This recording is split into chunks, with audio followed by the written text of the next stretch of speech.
What's good, Internet? My name is attackslug, and I have returned to the corner of Know Your Role Boulevard and Jabroni Drive. I've returned to SmackDown Live, and I'm injured. So, 1 week off here to heal up from that match with Lio Rush. That was like 20 plus minutes, and got us both signed to SmackDown, but I'm, spending still on my week off, and that is what it is. But that brings us to the February pay-per-view. Stu Grayson, no longer in the Dark Order. Mr. Brody Lee. Stu and Evil Uno. The Dark Order is just disbanding. What happened? attackslug is ready to get back in action on a 4-week contract here. I got 4 weeks to prove my worth on SmackDown Live.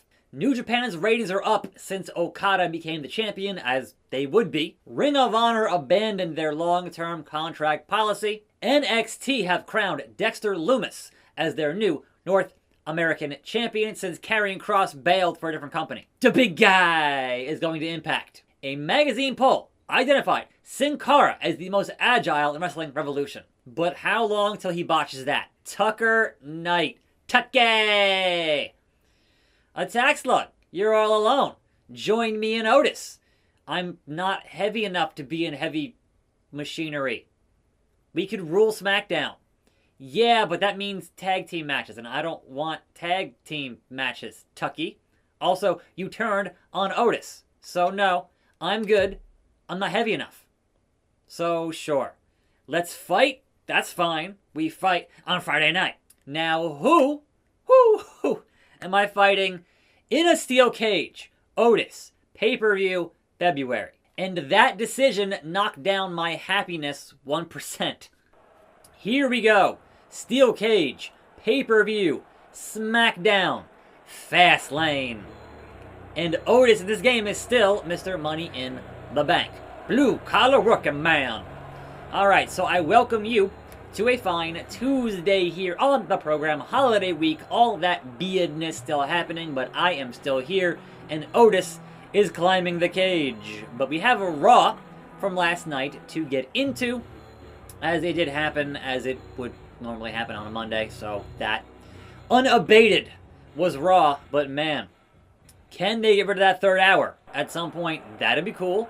I'd appreciate that. But attackslug, that stupid haircut, my stupid hair, has returned to SmackDown. But returning at pay-per-view here at Fastlane, on the fast lane to WrestleMania.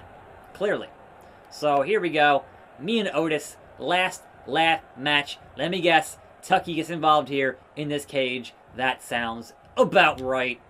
It's fine. Whatever. attackslug has one goal, and that is to win the next 4 weeks on SmackDown, and hopefully get a contract extension here and prove Paige wrong that I belong here. You can break my bones, but you can never break my spirit. Isn't that right, Lil Nate? These people didn't even notice you were gone. Man, look, it was 1 week, so yeah, sure. They wouldn't notice. It's fine. Don't get too comfortable. I'm gonna send you back to intensive care. Gee, Otis, what did I ever do to you besides say, hey, I'm not gonna be in your group. I'm not heavy enough to be in heavy machinery. And also, my health is not 100% from that injury, so I'm not back to where I should be. But can I overcome the odds here against the much larger Otis? I beat Yokozuna in a match. So, there was that. Perhaps I could beat Otis. Anyhow, Monday Night Raw opened with the Queen, Charlotte Flair, cutting a promo with Asuka. And that led to Nia and Shayna hitting the ring. That led to Mandy and Dana hitting the ring. And we saw Mandy and Dana versus Nia and Shayna. But of course, Nia and Shayna win that matchup. But the faces get their heat after the match. And yeah, alright. Look, they're in cruise control. I know. It's the holidays. That's how things go with WWE at this time of year. I'm not going to fault them for it. Everybody, including me, is kind of in cruise control. But Tucker has no health left. So the problem here is going to be Otis. And Otis is the one who's in this match and not Tucker. So it's going to be a fight. It's going to be a fight. Now, that was followed by the VIP Lounge with the new Raw Tag Team Champions. The Hurt Beals doing their Beals. And I can't get up, and I can't really see because of this camera, and Otis is just doing the Otis thing. But the VIP lounge was interrupted by your 24/7 champion, R-Truth, who was then chased because it's still 24/7, and the Hardy Bros cutting a promo on the match for later on in the evening. Kind of felt unnecessary, but hey, gonna have to establish it again. They're kind of in cruise control here, so it's whatever. I don't expect the ratings to be any better from this episode, but you know, there is that. Now, speaking of filler, man, we had Angel Garza fighting Drew Gulak just to have a match on the show. So it happened. It was there, and Garza won the match, but was it of any consequence to anything? Not really. Not really. So, beyond that, MizTV. Now, an interesting little bit of a thing here. An interesting little spear. An interesting little quirk in how that Money in the Bank cash-in went that I didn't notice from Sunday night, but The Miz certainly did, was that the one who handed the briefcase to the official to make that match, Gotch style, I botched it, botch style, to make that Money in the Bank cash-in official was not The Miz. It was John Morrison. Is that a loophole to have Miz get back his Money in the Bank contract? Could that happen? There is no, like, I haven't ever seen that happen before, but I'm trying to think. At any point in history, has somebody else handed it in that briefcase, win or lose? Is it legal? Call Jack Tunney. I don't know. Bulldog on Otis. Referee Lil Nate do yo 1 count job. So MizTV had AJ Styles, and this helps to let us know that the main event is a holiday street fight with Miz, Morrison, AJ versus, oops, I botched that, versus Drew and Sheamus and Michinoku Driver and Keith Lee, which is fine. Of course, the story here is the, like, not on the same page are Lee and Sheamus, who were on the same team at Survivor Series. So that was, oh, special knee to face. Referee, get over here. That should be the end. Attack Slug has taken the lead. Attack Slug will have the last laugh. The last laugh, Otis. Be in the winning spot with the crown for the rest of this match. Now, will I, or could I, or what's the deal? What's the deal? If I leave the ring, is there a count out if I leave the cage and run away from Otis? If I can even get up here, because it's not going too well. It's not going too well. Otis! He can't, he's too fat to climb. Now then, what you gonna do, Otis? I will hang up here for 4 minutes. You can't climb. You're too big. You're too hefty. How about that? Balancing act for the next 4 minutes. Anyhow, what else happened here?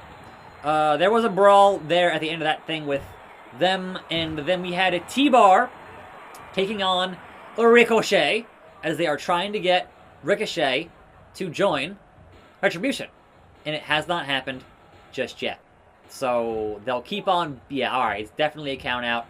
It's definitely a count out. Get back up the cage, me. I don't want to get counted out in the next 8 seconds. Please. Please. Okay. You can't count me out up here. See? I'm in the ring. And there goes Tucky. Alright. And there goes that nonsense. Well, I wasted a good bit of time there, which will keep me from that blue-collar working man. Oh, I couldn't get him up. Neck breaker. Neck breaker. So, T-Bar beat Ricochet. In 2 weeks, we're going to have Raw Legends Night. Because anytime the ratings go down, it's bring out the old guys. And the referee has special here. What is his special? I'm curious. What? Little Nate, what is your special there? I do not know. Oh my god. Oh my god. Pin him again. Pin him again. Waste of time. 2. Not even a 2. Alright, so yeah. That's what they do. They have the Raw reunion. They have, you know, when they used to have Raw goes old school. That stuff I thought was awesome because it had the old set and the old stylings, and that stuff was pretty good when they used to do it like once a year. Haven't done it in a long time. Instead, we get the Raw reunion. Instead, we get these kind of little, like, sort of special, but not really special type moments with that. And it's fine for what it is. But it really just says, hey, man, the ratings are in the toilet. Bring back the guys who you used to love back in the day and can't quite go anymore in the ring as such. So, there's that. We'll see how it goes in 2 weeks. Now then, it was the Hardy Bros versus MVP and Lashley in a tag team match. Playa, holla holla. Lashley taps out Hardy again. But this feud should still be, you know, Riddle versus Lashley for that U.S. title at some point. So, we'll get there. 1 minute remains. The most dangerous game as Otis is trying to get up here. He just can't do it. I've exploited the weakness of Otis. You ain't climbing, Otis. It ain't happening for you. Attack Slug will dominate SmackDown for the next 4 weeks. Try and stop me. Now, Elias was out with Jackson Riker, who then very briefly fought Grand Metalik and won that with his finish. And that was just a real quick kind of in and out, whatever. We got our Randy Orton thing, right? Our Randy Orton post-Fiend on Fire promo, where Randy's like, look, I did it. I'm happy I did it. He's gone. Never again. And I'm victorious. So, haha, I'm Randy Orton. And then the lights go out. And then we have Alexa Bliss discussing the Fiend, etc., etc. And Attack Slug, tranquilo on the cage, baby. I beat you. I had the last laugh in this cage. So, yeah, you can say what you want, big man. But Attack Slug works smarter, not harder. Tranquilo. Oh. You ain't getting up here, Otis. It's just not happening. It's just not happening. Oh, look at that. He made it. Too late, though. Now, Otis is a heel for that, somehow, some way. Jimmy Uso has an illness. He caught Big Arona. Otis just turned back to face. Wait, he was heel for a night, and he's just so damn lovable, he's back to a face. He can't be a heel. It's not going to work. JBL got released. Good. Get him out of here. From Raw, going to the Indies. Cedric left the dojo to go to Ring of Honor. So we booked that loser leaves match, and both left before it actually happened. We both left. Paige, hell. What do you want, Paige? See, this is the problem with not signing for your creative. They're going to do it to you every single week. I don't have a choice in the matter. I got my moves changed back, thankfully. But every week, Paige. So, this actually ties into a news story from one Mike Chioda, former WWE referee, where he says they will sign guys back just to get even with them, just to bury them. They will sign them to a contract just so they can get them and get them buried, which is hilarious. Because obviously, if you aren't in the company, they can't do anything to you. But if you work there, they can make you sit at catering, they can make you look stupid because you're being paid to do it, and that's your job. Now, Otis is a one-on-one. Am I booked here? I am not booked here. So, of course, I'm going to try, while I'm still here for the next couple of weeks, to challenge the Great Liberator, Sami Zayn. Because if I can win a belt here, then maybe Paige would keep me around on an extended contract. That's kind of the mentality for that. So, Sami Zayn, give me a shot at the IC title. Please. Nope. Better get in line. What if I challenged the King? The current SmackDown reigning, defending, undisputed. I don't want to be in a match with King Corbin, but hey, I want to keep this contract beyond 4 weeks. Corbin, fight me. Hey! Look at that. Done deal. Can I win that Universal Championship on SmackDown on this 5-week contract? We gonna try. That's faux show. And that will be tomorrow. But right now, I gotta fight Otis again. Proper SmackDown set. Yup, here we go. Blue collar working man. Was a heel for a whole night there and is back to being a face. And is stuck in the entrance. What are you doing, Otis? Patting my belly. Mr. Money in the Bank. Whoa! That's too much belly there. Otis, relax.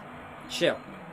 So, the big question is, would they, can they, and how will they keep The Fiend off of TV for 6 weeks? Like, if I was booking it, I would keep The Fiend off until the Royal Rumble. That's just me. But we've seen they just can't help themselves sometimes. Yow! So, Attack Slug back on SmackDown with the Shinsuke entrance here. You know, doing things. And it is what it is. Thanks, Paige. Much obliged. Otis, Otis, Otis. You didn't learn your lesson from last time. So here we go again. And this time, Take. I'm at full health. And it should go, hopefully, better in my favor. But we still have Tucker here as, you know, the interference. The interference. Don't have the strength to pick up the big man. So yeah, we'll see if they keep off The Fiend until the Rumble. And we'll see if they change up his costume to sell new merchandise, is my theory on that. Anyhow, they did have Charlotte on the show with Asuka in a match versus Peyton Royce and Lacey Evans. You nasties. And of course, Charlotte gets the win there with her figure 8, and she's looking good. And they're defending those belts on SmackDown this week. So that should be most interesting, and I would imagine successful in the return of the Queen. And the main event was that Holiday Street Fight 6-man tag team match. It was Sheamus, it was Keith Lee, it was McIntyre versus AJ and Miz and Morrison. Hey, hey, ho, ho. And the faces win this match, because of course they do. But at the very last minute, the bro kick from Sheamus to Keith Lee. And I am a bloody mess here from Otis. And Tucker interfering. This is why they said, hey, join us, Attack Slug. It could have gone differently. This didn't have to happen this way. Join us. And I'm like, no. I will stand on my own. I will beat King Corbin tomorrow and be the champion. And then Paige will have no choice but to sign me a new deal here on SmackDown, where I will dominate every competitor in this field. That's what I do. And that was a DDT from Otis. So, kudos to the big man. But yes, Holiday Street Fight was weird, because there's no DQ, and there's no count out, but they're still in the ring doing tags like normal. Like, that is always like, wait, why are you following the rules when there shouldn't be any rules in this street fight? I don't get it. It's kind of confusing. But that's wrestling for you. So, it is what it is, man. And a hip toss from Otis, man. But yeah, otherwise it's Tuesday, man. So things are happening, and we'll see how things pan out this week. And they're certainly taping SmackDown at some point. So are we going to see spoilers before that gets taped? I don't know. Or will it have a pre-taped Thunderdome like you had for the Firefly Inferno match? Where, yeah, they're there, but they're not really there. They're not actually there happening live because they have them all from other matches pre-taped. You know? If they got all the audio is already pre-taped, so why not have all the video be pre-taped, you know? Just fake the whole thing. It's wrestling. It's fun. Come on, Otis. You're gonna feel that knee to your face one more time. What was that? Knee to face. 1, 2, 3. And again, Attack Slug beats the blue collar working man. And y'all can both go down. Both of y'all. All 3 of y'all. Jump in! Shooting star press from the Slug. Austin Aries renewed his Impact deal. And so tomorrow, with 2 weeks left on this SmackDown contract, I am one-on-one with King Corbin for the title on free TV. That's tomorrow. Tune in there. I'm Attack Slug. See you next time right here. And I'm out.